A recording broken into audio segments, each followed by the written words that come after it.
Assalamualaikum warahmatullahi wabarakatuh dan salam sejahtera. Saya Nurdia Kaisara binti Nur Syarizat bersama rakan saya Cik Nuri Imtiaz binti Cik Johan dan saya Nak Alisha binti Hawizul dengan bimbingan guru kami Cikgu Asmani binti Abu Bakar dari Sekolah Kebangsaan Power Perlis yang mewakili kumpulan Skepa Rangers Team.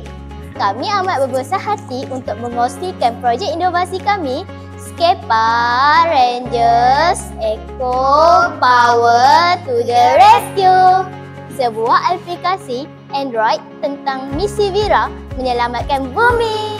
Banyaknya sampah. Jom kita kutip masuk dalam tong sampah. Cepat-cepat, banyak ni sampah. Semua sampah ni dalam satu tong. Kalau macam ni, bumi makin sakit. Kenapa pula? Projek ini terhasil setelah kami menyedari murid-murid yang masih kekurangan kesedaran dalam memelihara alam sekitar.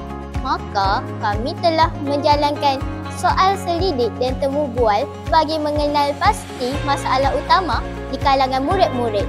Selepas itu, kami mula menjana idea bersama guru pembimbing kami bagi mengatasi masalah yang telah dikenal pasti. Kami mengumpul maklumat berkaitan tong kita semula dan impak pencemaran, kemudian membangunkan aplikasi ini menggunakan Mi App Inventor.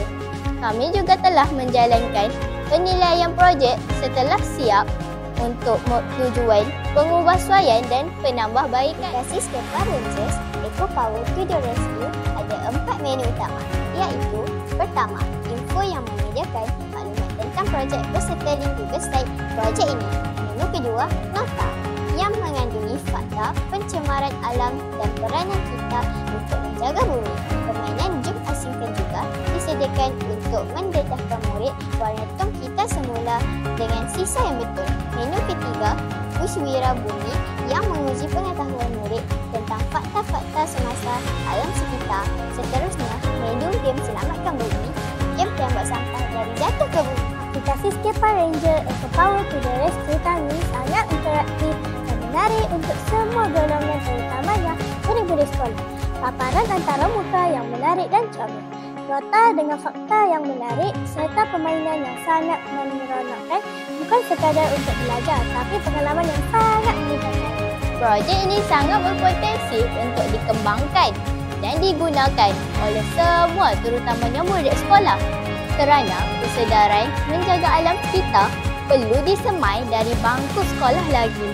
Justeru, kami bercadang untuk menghasilkan versi dalam bahasa Inggeris dan menambah lebih banyak permainan yang lebih mencabar dan menarik lagi. Soal selidik, 95% murid yang telah mencuba aplikasi ini berpendapat mereka lebih faham cara kita semula dan lebih bersemangat untuk menjaga bumi. Mereka berasa seronok seolah-olah telah menjadi hero Wira yang menyelamatkan bumi. Kami amat berharap projek Skepa Rangers Eco Power to the Rescue dapat meningkatkan kesedaran orang ramai tentang kepentingan menjaga alam. Untuk masa hadapan, kami bercadang untuk menyediakan modul jejak eco-friendly untuk mengesan aktiviti kita semula di rumah dan di sekolah.